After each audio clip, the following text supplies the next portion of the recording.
Welcome to all. मैं Pawan Nehra, assistant professor English, स्वागत करता हूं आप सभी का।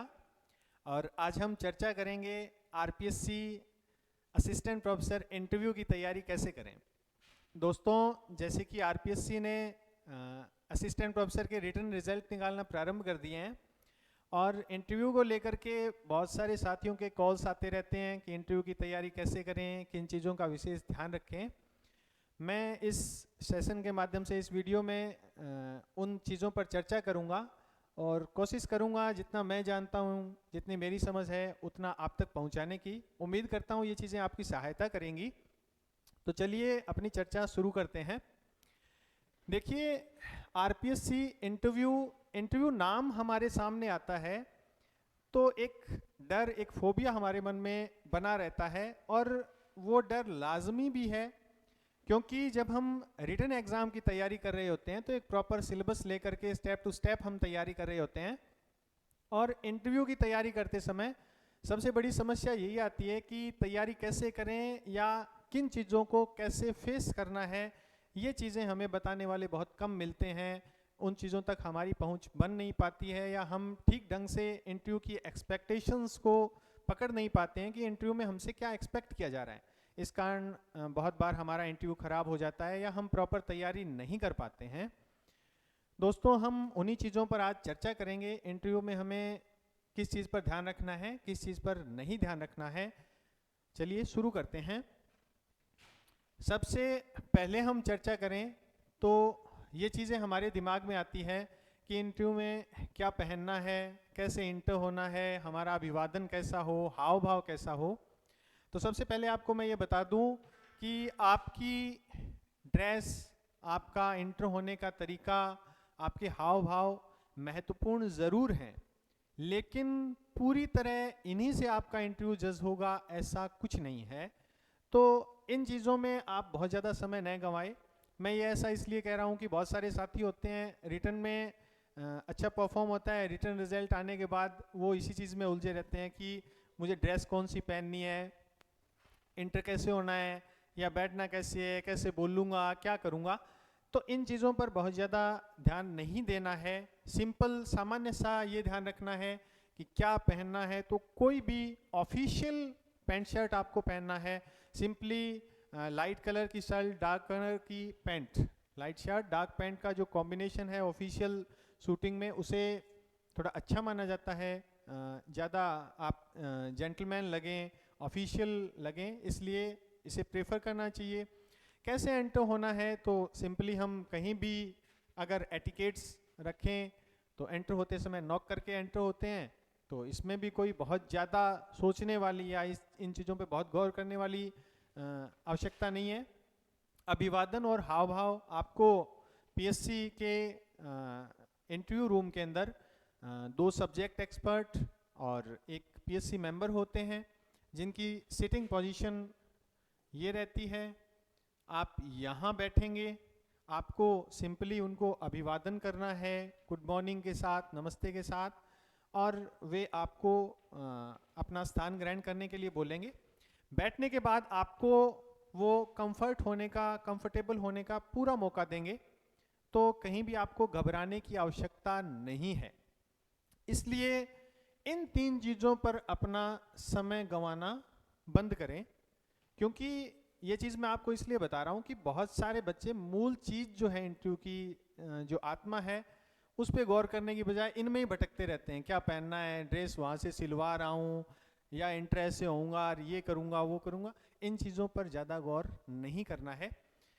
कैसे अभिवादन करना है या कैसे हमें हाव भाव रखने हैं, सिंपली आप यूट्यूब पे या फिर सोशल मीडिया प्लेटफॉर्म पे बहुत सारे मॉक इंटरव्यूज़ अवेलेबल हैं। मॉक इंटरव्यू के बारे में ये ध्यान रखें कि जो अच्छे मॉक इंटरव्यू हैं, जैसे बहुत सारे प्लेटफॉर्म पर आईएएस के मॉक इंटरव्यू अवेलेबल हैं, आरएएस के मॉक इंटरव्यू अवेलेबल हैं।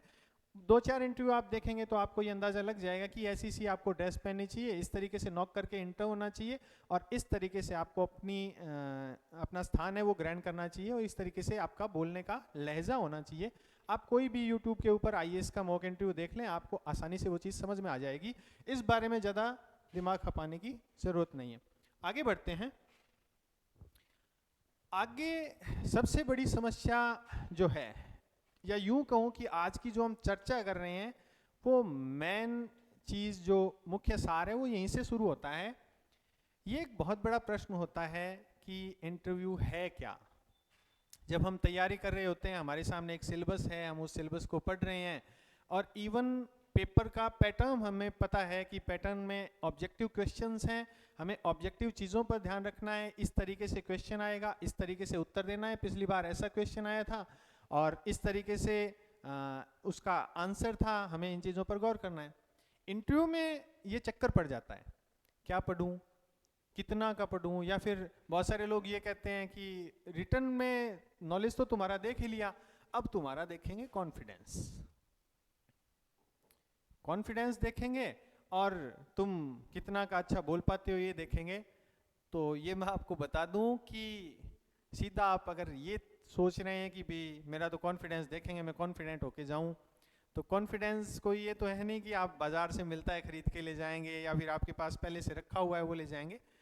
हम अगर चरणबद्ध तरीके से उस चीज़ के लिए प्रिपेयर हैं और हमें ये पता है कि ये एक्सपेक्टेशंस हैं इस चीज़ की, इंटरव्यू की ये एक्सपेक्टेशंस हैं और इन एक्सपेक्टेशंस के अनुरूप हमें जवाब देना है, तो ही आप कॉन्फिडेंट रह पाएंगे, वरना कॉन्फिडेंट नहीं रह पाएंगे, भले ही आप कितना ही कॉन्फिडेंट होकर के जाएं। जब आपको ये नहीं पता कि इंटरव्यू वाले की हमसे अपेक्षा क्या है, क्या चाहता है, वो कैसा उत्तर चाहता है, तो हम कैसे बता पाएंगे। तो चर्चा करते हैं कि कैसे तैयार करना है और किस फील्ड में तैयारी करनी है। देखिए, सबसे पहले बात करते हैं इंटरव्यू के सिलेबस की। इंटरव्यू का सिलेबस वही है जो आपके एग्जाम का सिलेबस है। अब इस संबंध में मैं एक रोचक बात आपको बता दूं, बहुत बार आपके साथियों ने इंटरव्यू दिए होंगे, बहुत बार हमें ये सुनने को मिलता है कि इंटरव्यू में ये होता है, वो होता है, बहुत सारी नकारात्मक बातें लोग करते हैं। उस दौरान वो एक बात कहते हैं कि मैं हूं तो हिंदी का और मुझसे क्वेश्चन पूछे गए पॉलिटी के, मैं हूं इंग्लिश का, मुझसे पूछ रहे थे इतिहास का, मैं हूं इस सब्जेक्ट का, मुझसे पूछ रहे थे इस सब्जेक्ट का। तो असल में वो अनभिज्ञता के कारण ऐसी मार खा जाते हैं और वो गलत बातें आपको बताते हैं, गलत तरीके से चीज़ों को आपके सामने पहुंचाते हैं। देखिए, ऐसा क्यों होता है। आपका जो सिलेबस है रिटन एग्जाम का, आपको उसके प्रत्येक टॉपिक के आगे लिखना है क्या। देखिए, इंटरव्यू के अंदर आपका जो नॉलेज है वो आपको एक्सप्रेस करना आता है या नहीं आता, आपने उस चीज को रटा है या फिर उस चीज को समझा है, ये चीज जज की जाती है। आपकी समझ कितनी की है, आप कितना का चीजों को समझते हैं और सिंपलेस्ट वे में, सरलतम तरीके से उस बात को आगे पहुंचा सकते हैं या नहीं पहुंचा सकते। आपकी समझ होना चाहिए और आपकी अभिव्यक्ति है वो एकदम सरल होनी चाहिए। जैसे कई बार होता है, कोई बच्चा इंटरव्यू देने गया, उससे सिंपली प्रश्न पूछ लिया गया कि आप जैसे वो इंग्लिश का है या हिंदी का है और उससे पॉलिटी से रिलेटेड क्वेश्चन पूछ लिया गया, तो इसमें कुछ भी अस्वाभाविक नहीं है। आपका जो सिलेबस लगता है उस सिलेबस में पॉलिटी एक सेक्शन है, जीके के पेपर में कम से कम उस पेपर में जो जो टॉपिक लगते हैं उनमें आपको क्या ये पता होना चाहिए, क्या कैसे पूछ सकते हैं। मैं इसका उदाहरण देके आपको समझाता हूं। मान लीजिए आप अंग्रेजी के विद्यार्थी हैं, आप इंटरव्यू देने के लिए गए, इतिहास कला संस्कृति आपके एक सेक्शन लगता है, मान लीजिए एक टॉपिक लगता है लोक देवता। आपसे प्रश्न पूछा जाता है कि आप ये बताओ कि लोक देवता और देवता में क्या अंतर है, और आप उलझ गए, आप बता नहीं पाए। इसमें इंटरव्यू लेने वाले की कहीं गलती नहीं है, आपको बिल्कुल इस चीज़ के लिए प्रिपेयर रहना चाहिए। आपके सिलेबस में टॉपिक लगता है लोक देवता, आपको ये पता होना चाहिए कि लोक देवता और देवता में क्या अंतर है।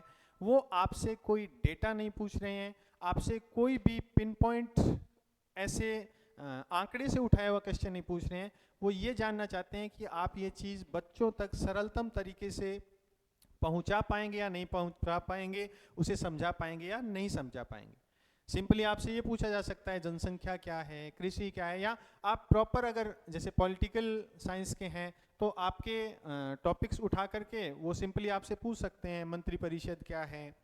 आपको ज़्यादा डिटेल में नहीं जाना, लेकिन परिभाषा आपको पता होनी चाहिए, सरलतम अर्थों में उस चीज़ का आपको पता होना चाहिए, वरना ये शिकायत आपकी बनी ही रहेगी कि जी मैं था तो इंग्लिश का, मुझसे इतिहास का पूछ लिया, था मैं इतिहास का, मुझसे ज्योग्राफी का क्वेश्चन पूछ लिया।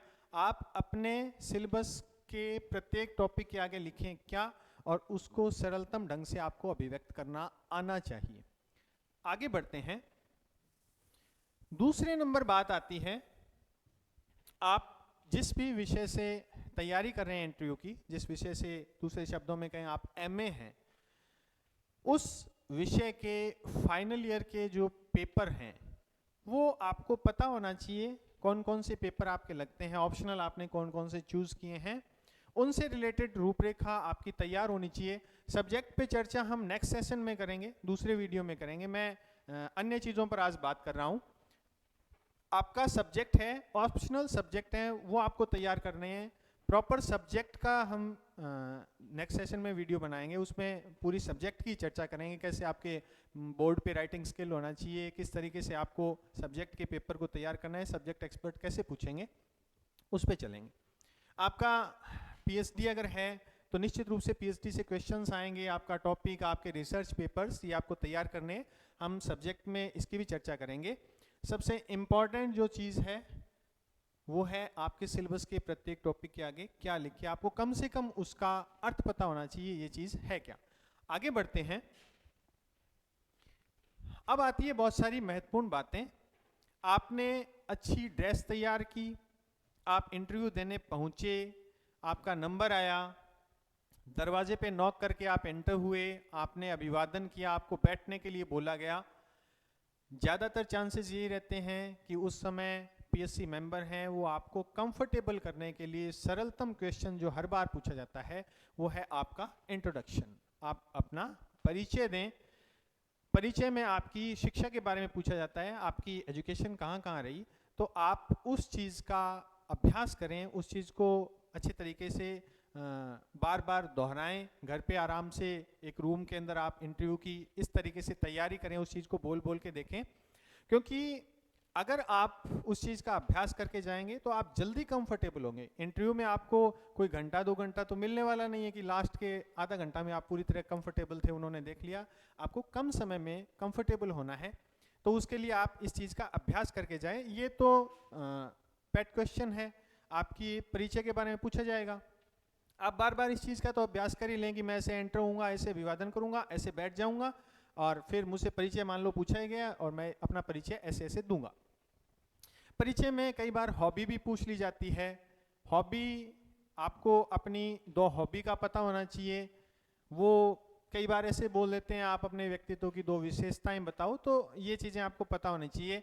लेकिन आप हमेशा ध्यान रखें, कहीं भी फिलोसोफर बनने की कोशिश ना करें,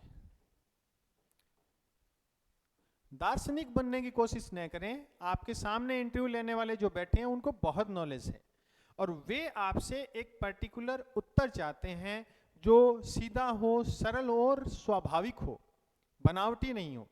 अगर आप दार्शनिक बनने की कोशिश करेंगे तो आपका उत्तर बनावटी बन जाएगा। तो आप अपनी शिक्षा, अपनी कोई 2 हॉबीज, अपनी व्यक्तित्व की 2 विशेषताएं हैं, उनको तैयार करके रखें। नेक्स्ट बात आती है, जो महत्वपूर्ण प्रश्न पीएससी मेंबर द्वारा पूछे जाते हैं, अक्सर जो प्रश्न पूछे जाते हैं वो कौन से हैं। आप जिस जिले से बिलोंग करते हैं उसकी 2 विशेषताएं आपको पता होनी चाहिए।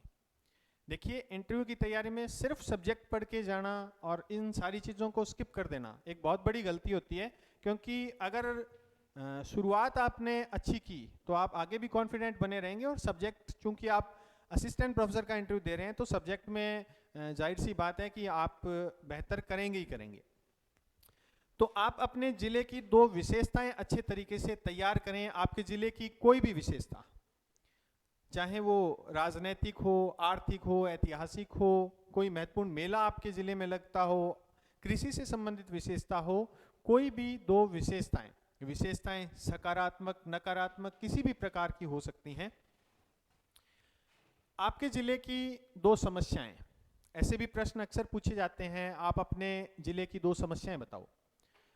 अपने जिले की 2 समस्या, और इससे बढ़कर हम तैयार करें अपने राज्य की 2 समस्या, क्योंकि भाषा के क्षेत्र में भले ही न पूछें, अगर पॉलिटिकल साइंस, ज्योग्राफी, इन सब्जेक्ट से, हिस्ट्री, इन सब्जेक्ट से आप इंटरव्यू दे रहे हैं तो जाहिर सी बात है ऐसे प्रश्न भी स्वाभाविक होते हैं कि आप राजस्थान की 2 समस्याएं या भौगोलिक कोई समस्या हो, औद्योगिक समस्या हो, इस तरीके के प्रश्न आपसे पुट किए जा सकते हैं। तो अपने जिले की 2 विशेषताएं, अपने जिले की 2 समस्याएं आपको तैयार करनी है। तैयार कैसे करनी है? पहली बात ये तो ध्यान में रखना ही रखना है, आपको कहीं भी फिलोसोफर नहीं बनना।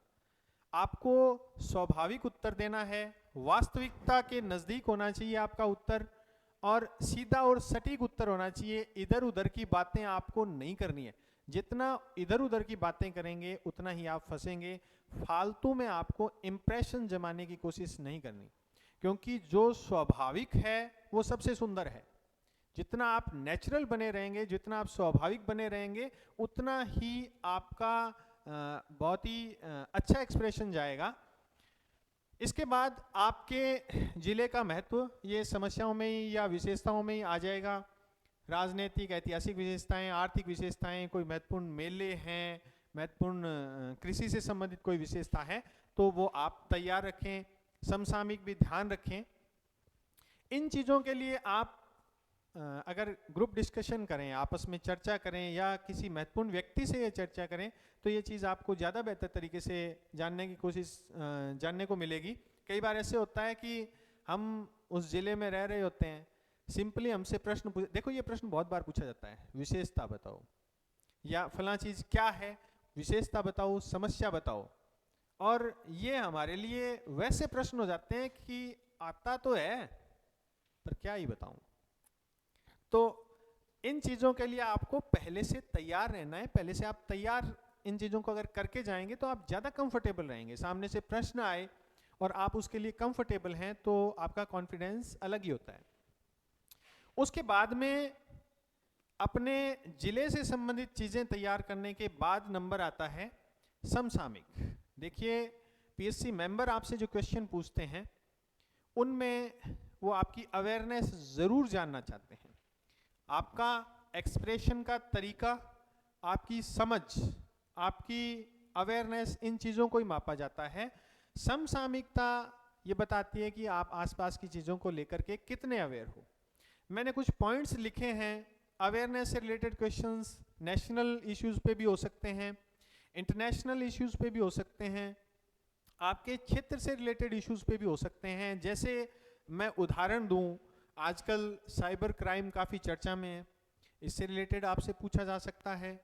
गेमिंग, नशा प्रवृत्ति बहुत चर्चा में है, इससे रिलेटेड क्वेश्चन तो आते ही रहते हैं। नशे से रिलेटेड क्वेश्चन लगभग इंटरव्यू में पूछे जाते ही रहते हैं क्योंकि बहुत बड़ी समस्या है ये। इसके अलावा हो सकता है समसामयिक इंटरनेशनल घटनाएं, किसी बड़े देश में चुनाव हुए हों, किन्हीं बड़े देशों के मध्य युद्ध छिड़ा हुआ हो, क्यों हो रहा है, कौन कर रहा है, कैसा है, इस पे चर्चा की जा सकती है। तो आप इन चीज़ों पर गौर रखें, अपनी दृष्टि बनाए रखें और महत्वपूर्ण चीज़ें चुन करके तैयार करें। ये ध्यान रखें बहुत डिटेल में नहीं जाना। आपको सामान्य समझ है या नहीं है उस चीज़ की, सिर्फ इतना ही जानने के लिए वो आपसे पूछेंगे। आप ज़्यादा आंकड़े जुटाने की कोशिश न करें, ज़्यादा बड़ी चीज़ों का रट्टा मारने की कोशिश न करें। आगे बढ़ते हैं। नेक्स्ट है आपके विभाग से रिलेटेड, क्योंकि असिस्टेंट प्रोफेसर का इंटरव्यू देने वाले बहुत सारे साथी हैं, वो शिक्षा विभाग से आ रहे हैं, कोई पुलिस विभाग से आ रहा है, कोई मिनिस्ट्रियल सर्विसेज से आ रहा है। तो ये भी बहुत महत्वपूर्ण है कि आपके विभाग से संबंधित कैसे कैसे प्रश्न आपसे पूछे जा सकते हैं।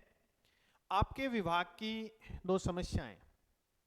यहाँ एक चीज़ मैं और कहना चाहूँगा, इंटरव्यू में जब हम उत्तर देते हैं तो इस चीज़ का ध्यान रखें कि आपको नकारात्मक लहजे में उत्तर नहीं देना। यानी बजाय आपको ये कहने के कि ये समस्याएं हैं, आपको कहना चाहिए कि इस क्षेत्र में सुधार की ज़रूरत है। यानी लैंग्वेज भी आपकी नकारात्मक होने की बजाय सकारात्मक होनी चाहिए।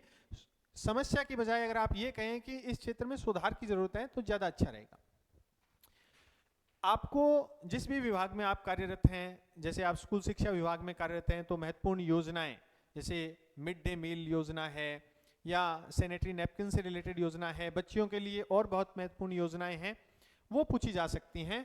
इसके अलावा स्कूल एजुकेशन से आप जा रहे हैं तो खेलों से रिलेटेड भी आपसे प्रश्न पूछा जा सकता है। तो इन चीज़ों को भी आप तैयार करें।